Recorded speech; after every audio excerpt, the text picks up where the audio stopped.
आप सनराइज से पहले उठ के पूर्व दिशा की तरफ देखोगे ना, तो आपको एक बड़ा चमकता हुआ तारा दिखेगा, इतना चमकीला कि बाकी सारे तारे उसके बैकग्राउंड में बड़े फीके फीके लगते हैं। हमारी दादी नानी इसको भोर का तारा बोलती थी, लेकिन ये तारा नहीं है, ये प्लैनेट है। और सिर्फ प्लैनेट नहीं है, खास प्लैनेट है जो इस वक्त इसी पल आपकी जिंदगी की हर खूबसूरत चीज को कंट्रोल कर रहा है। आपके कपड़े कैसे होंगे, बोलने का अंदाज कैसा होगा, आपका रिश्ता कैसा होगा, आपके पास पैसा कितना आएगा, इवन आपकी बॉडी की कई इंपॉर्टेंट फंक्शनिंग भी। उस प्लैनेट का नाम है शुक्र, वीनस। शुक्र की आज ना हम ऐसी डिस्कशन करने वाले हैं जो हमने पहले नहीं सुनी होगी। एक ऐसा रहस्य जो आसमान और प्रेगनेंसी दोनों को एक कड़ी में जोड़ेगा। इस वीडियो को अंत तक देखिएगा, क्योंकि अंत में मैं आपको वो सूत्र दूंगा जिससे आप खुद पहचान पाएंगे कि आपका शुक्र बढ़िया है या कमजोर है। तो चलिए पहले आसमान में चलते हैं। शुक्र जो है ना, पूरे आकाश में सूर्य और चंद्रमा के बाद तीसरी सबसे चमकीली चीज है। ये इतना चमकीला होता है कि कई बार लोग इसको यूएफओ समझ लेते हैं, लेकिन शुक्र की जो असली क्रक्स है ना, ये उसकी चमक में नहीं, ये शुक्र की जर्नी में है। बड़ी इंटरेस्टिंग है। कई बार हमें शुक्र शाम के समय दिखाई देना शुरू हो जाता है, सूर्यास्त के बाद। तब हम इसे भोर का तारा नहीं, तब हम इसे इवनिंग स्टार, संध्या का तारा बोलते हैं।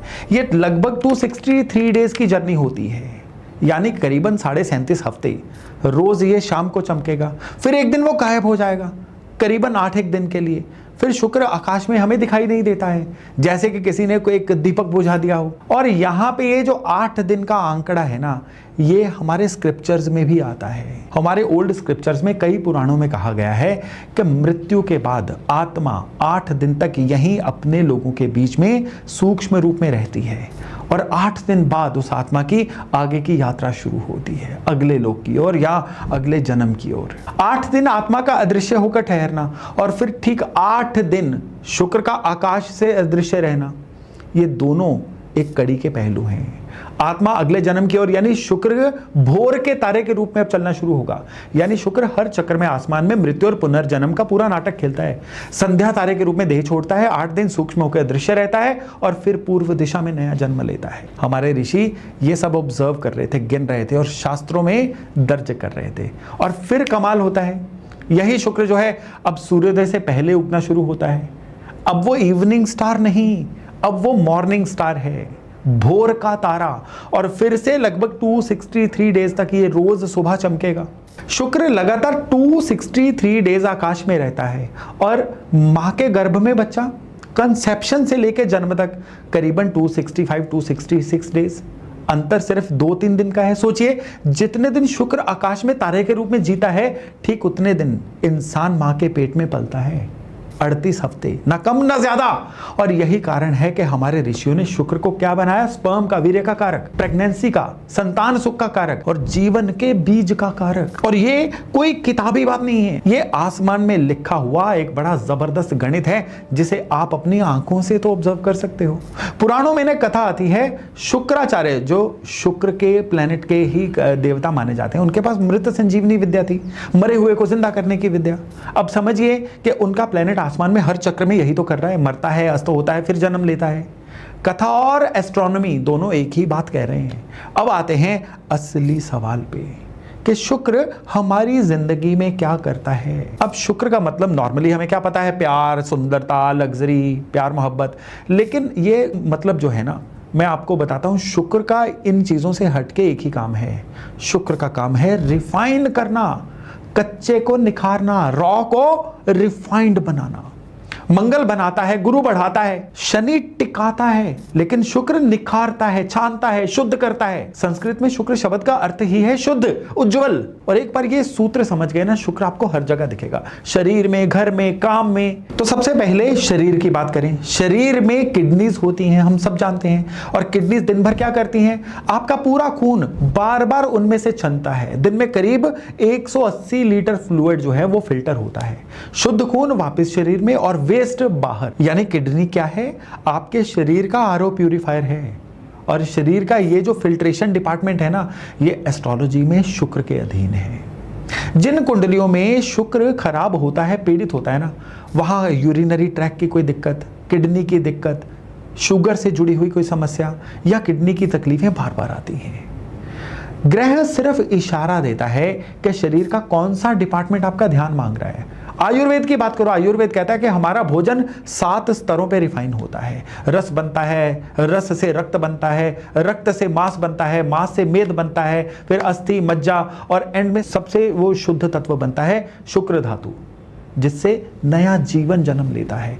7 बार के रिफाइनमेंट के बाद जो सबसे शुद्ध चीज बचती है ना, हमारे ऋषियों ने उसका नाम ही शुक्र रख दिया। अब बताइए कि रिफाइनमेंट का प्लेनेट और कौन सा हो सकता था। अब शरीर से बाहर जाके भी बात करें, हमारी रोजमर्रा की जिंदगी में आपने ये कहावत सुनी होगी ना कि first impression is the last impression. कभी सोचा है कि ये जो पहला इंप्रेशन है, फर्स्ट इंप्रेशन, ये बनता किन चीजों से है? आपके कपड़े, आपकी सफाई, आपकी खुशबू, आपकी बोलने की मिठास, आपके उठने बैठने का तरीका, आपकी मुस्कान, एक एक चीज गिन लीजिए, ये सारी चीजें शुक्र हैं। अब जैसे कि किसी इंटरव्यू की बात कर लीजिए कि अलग अलग लोगों की डिग्री एक जैसी है, नॉलेज एक जैसी है, लेकिन एक के कपड़े अच्छे इस्त्री किए हुए हैं, जूते साफ हैं, बातों में मिठास है, दूसरा बिखरा हुआ है। नौकरी किसे मिलने के चांसेस बढ़ेंगे? जिसका प्रेजेंटेशन बेहतर है। नॉलेज गुरु ने दी थी, लेकिन नौकरी शुक्र ने दिलवाई। याद रखिएगा कि दुनिया आपकी काबिलियत तो बाद में देखेगी, वो तो आप दिखाओगे। आपके बोलने से पहले जो आपकी काबिलियत दिखती है ना, वो किसकी होती है? शुक्र। आपका शुक्र पहले दिखता है। काम में भी यही है कि 2 कारीगर एक जैसी कुर्सी बनाए, एक बस काम चलाऊ है और दूसरे की फिनिश ऐसी के उसको बार बार देखने का मन करे। वो फिनिशिंग टच, वो पॉलिश, वो आखिरी निखार, ये शुक्र है। कुर्सी मंगल ने बनाई, स्किल ने, शुक्र ने उसे बिकने लायक बनाया। इसलिए डिजाइनर, ज्वेलर, शेफ, परफ्यूमर, ये editor, interior decorator, makeup artist, ये सारे शुक्र के ही तो प्रोफेशन है। जहां एक रॉ कच्ची चीज को सुंदर बनाया जा रहा है, वहां शुक्र काम कर रहा है। अब रिश्तों की बात करो, शुक्र प्रेम का, विवाह का, आपके दाम्पत्य सुख का कारक है। लेकिन यहां पे भी रिफाइनमेंट का सूत्र लगेगा। रिश्ते में रिफाइनमेंट क्या होती है? सोचिए, वही छोटी छोटी बातें, पत्नी के लिए बिना कहे कोई उसका हेल्प कर देना, या पति के थके हुए चेहरे को पढ़ लेना, गुस्से में भी शब्दों को छान कर बोलना, फिल्टर लगाना कि कौन सा शब्द बोलना है, कौन सा निकल जाना है। शुक्र वो छलनी है जो रिश्तों में कड़वाहट को छान के मिठास को रहने देती है। मैंने इतनी कुंडलियां देखी हैं, जब भी शुक्र बली होता है ना, रिश्तों में एक सहज मधुरता बनी रहती है, घर में हंसी रहती है। लेकिन जब शुक्र पीड़ित होता है ना, तो झगड़े का कारण बड़ा नहीं होता, लेकिन शब्द अनफिल्टर्ड निकलते हैं। फिर रूखापन, ये कटुता, कड़वाहट, ये धीरे धीरे रिश्तों को सबसे पहले बलि लेती है। अगर आपके रिश्ते में रूखापन आ रहा है ना, हो सकता है समस्या प्यार की कमी की नहीं, फिल्टर करने की, रिफाइनमेंट की कमी है। अब एक और बात जो मे बी आज से पहले डिस्कस नहीं हुई, कि आपके घर में शुक्र कहां कहां रहता है। आप बोलेंगे बेडरूम में, परफ्यूम में, गहनों में, ये सुंदर फर्नीचर में, पर्दों में, राइट, किसी हद तक। लेकिन एक और जगह, आपके झाड़ू में, आपके आरओ प्यूरिफायर में, आपकी वॉशिंग मशीन में, आपकी आटा छानने की छलनी में, चाय छानने की छलनी में, यहां तक कि आपकी कंघी में भी।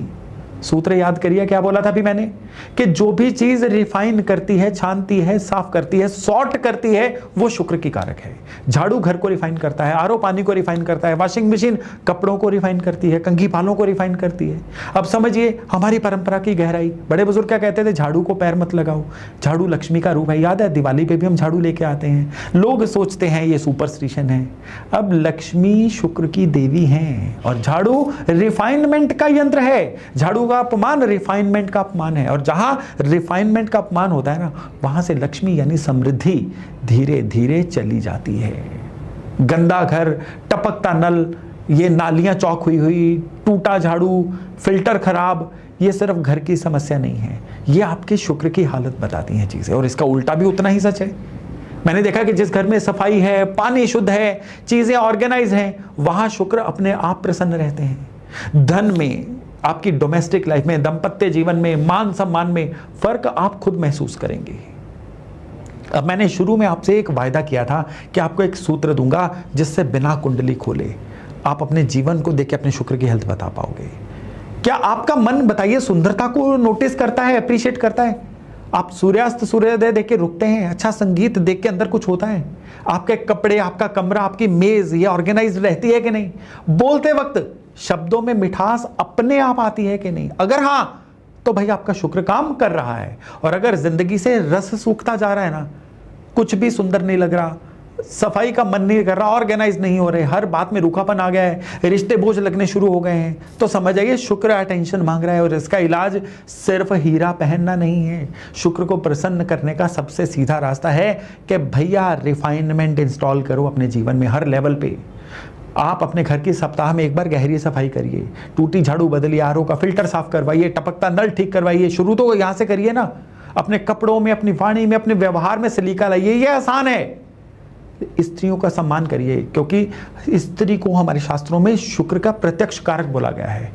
और हफ्ते में एक ना कुछ एप्रिशिएट करिए सुंदरता को। सुंदर जरूर देखिए, बिना मोबाइल के बस देखिए। शुक्र कोई दूर बैठा प्लेनेट नहीं है, शुक्र एक जीवन शैली है। जितना रिफाइनमेंट आप अपने जीवन में लेके आओगे ना, उतना शुक्र आपकी कुंडली में जगेगा। तो आप देखो कि एक ही प्लेनेट आसमान में प्रेगनेंसी का गणित लिख रहा है, मृत्यु के बाद 8 दिनों का रहस्य दोहराता है, शरीर में खून को छानता है, इंटरव्यू में नौकरी दिला रहा है, रिश्तों में मिठास घोल रहा है, और घर की झाड़ू तक में बैठा हुआ है। This is the beauty of astrology, कि यहां चीजों को समझना हो तो हर चीज जो है काम करना शुरू कर देती है। हर प्लैनेट एक प्रिंसिपल, और जब प्रिंसिपल समझ आ जाए ना, तो आपको चीजें अपने आप खुलनी शुरू हो जाती हैं।